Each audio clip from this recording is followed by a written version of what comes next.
আমার নাম সোনিয়া। সমস্যা নাই, কেমন ছেলে? বয়স একটু বেশি হলেও সমস্যা নাই, কারণ যেহেতু আমার কিছু নাই, তো এরকম দায়িত্বশীল মানুষই তো লাগবে, যে দায়িত্বশীল আমার মানুষ লাগবে। আমার দায়িত্বটা নিতে পারবো। বা দেখা যায় যে আজকে নিলো কালকে ছেড়ে দিল, এটা তো সমস্যা। না, যে অবশ্যই না সমস্যা। ছাড়বে, যে না, যে আমার দায়িত্বটা নিবে, যাই না শুনে সবকিছু মাইনে নিবে, এরকম মানুষ আর কি। বয়স যদি তার 40-45 হয়। হ্যাঁ, বয়স বেশি হলে সমস্যা নেই সেটা। আপু আসসালামু আলাইকুম, কেমন আছো? ওয়ালাইকুম সালাম, আলহামদুলিল্লাহ ভালো। আপু তোমার বাড়ি কোথায়? ময়মনসিংহ। ময়মনসিংহ। তোমার পরিবারে কে কে আছে? কেউ নাই। কেউ নাই, বাবা মা আত্মীয় স্বজন কেউ নাই না?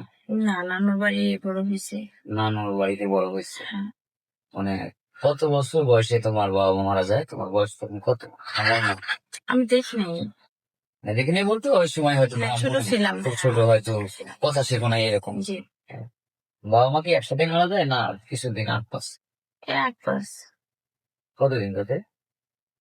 এটা আসলে আমি ও, সেটা জানি তোমার তো না। মনেই নেই, মানে তোমার তো ওই সময় ভালো করে বুদ্ধি হয় নাই। এটা তোমার নানি হয়তো জানতে পারে। হ্যাঁ, ওনার কথা। আচ্ছা। হ্যাঁ, যাই হোক, তো আমাদের আচ্ছা, আপনার আগে আরেকটা ভুল করছি আমি, সেটা হচ্ছে তোমার নাম কি, মানে দর্শক তো নাম জানতে চাই। আমার নাম সোনিয়া। শুনিয়া। হুম, আর বাড়ি তো ময়মনসিংহ বলছো নাকি? জি। আচ্ছা, এখন আমাদের ক্যামেরার সামনে মানে কেন আসছো? কোনো বিয়ের জন্য না সাহায্যের জন্য? না, আসছি তো বিয়ের জন্য, কারণ আপনাদের মাধ্যমে তো অনেকের অনেক ভালো কিছু হচ্ছে। হুম। অনেকে আসতেছে, কেউ তো আর খালি হাতে ফেরত যাচ্ছে না। হ্যাঁ। তো ভাবলাম যেহেতু আমার কেউ নাই, আচ্ছা, তো যদি আমার জন্য আপনারা কিছু করেন। যাক, আমরা আসলে কিছু করতে পারবো না, করবে হচ্ছে সৃষ্টিকর্তা, যিনি আমাদের সৃষ্টি করছে, আমরাও ছিলাম মাত্র। তবে আমাদের এখানে এসে কেউ মানে ফিরে যায় নাই, নিরাশও হয় নাই। কোনো না কোনো উপায় আমরা বের করে দিয়েছি।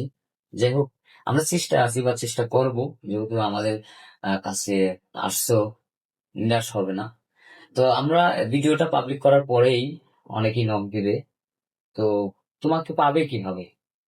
উম, আমার তো ফোন নাই, তো আপনাদের মাধ্যমে আমার আর কি আসতে হবে, কারণ আপনাদের সাথে যোগাযোগ করলে আমার পাওয়া যাবে। না, আমি তো এখানে যেহেতু আসছি, আমি আবার আসবো। এখন তো এই যুগে আসলে ফোন নাই, কেউ বিশ্বাস করবে না, কারণ এটা অবশ্যই সত্য কথা যে এই যুগে ফোন নাই, এটা কেউ বিশ্বাস করবে না, কারণ আমি তো দেখা যায় যদি কাজ কাম করতাম তাহলে আমার একটা ফোন থাকতো। এটা আমি তো কোনো কাজ করি বাবা না। মা বেঁচে থাকলে হয়তো ফোন হ্যাঁ, কিনে দিত, যেভাবেই হোক একটা ব্যবস্থা হতো, কিন্তু নানির কাছে তো আর চাওয়া সবকিছু সম্ভব তো না। আর চাওয়া যায় না। নানাও তো আর বেঁচে নাই, যে না। নানা তাদের একটু ফ্রি করলে হয়তো একটা ফোনের ব্যবস্থা করবে।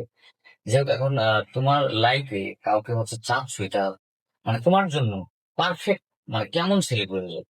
আহ এটা প্রবাসী হলে সমস্যা নাই, বাট বয়স একটু বেশি হলেও সমস্যা নাই, কারণ যেহেতু আমার কিছু নাই, তো এরকম দায়িত্বশীল মানুষই তো লাগবে, যে দায়িত্বশীল আমার মানুষ লাগবে। আমার দায়িত্বটা নিতে পারবো। বা দেখা যায় যে আজকে নিলো কালকে ছেড়ে দিল, এটা তো সমস্যা। না, না, যে না অবশ্যই সমস্যা। ছাড়বে, যে না, যে আমার দায়িত্বটা নিবে, যাই না শুনে সবকিছু মাইনে নিবে, আর এরকম মানুষ আর কি। বয়স যদি তার 40-45 হয়, হ্যাঁ, বয়স বেশি হলে সমস্যা নেই, সেটা তো বললাম।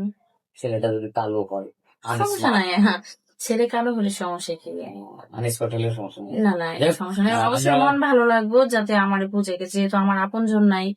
হ্যাঁ, আমার অবশ্যই বুঝতে হবে। আচ্ছা, আচ্ছা, ঠিক আছে, বুঝতে পারছি। যাই হোক, আমরা স্কুল বাড়াবো না। আপনারা শুনলেন অস্ট্রেলিয়া মেয়েটির কথা, তার কোনো ফোন নাম্বার নেই। আমাদের স্কুলের নম্বরটা দেওয়া থাকবে। সবারই শুভ কামনা করে বিদায় নিচ্ছি, আল্লাহ হাফেজ।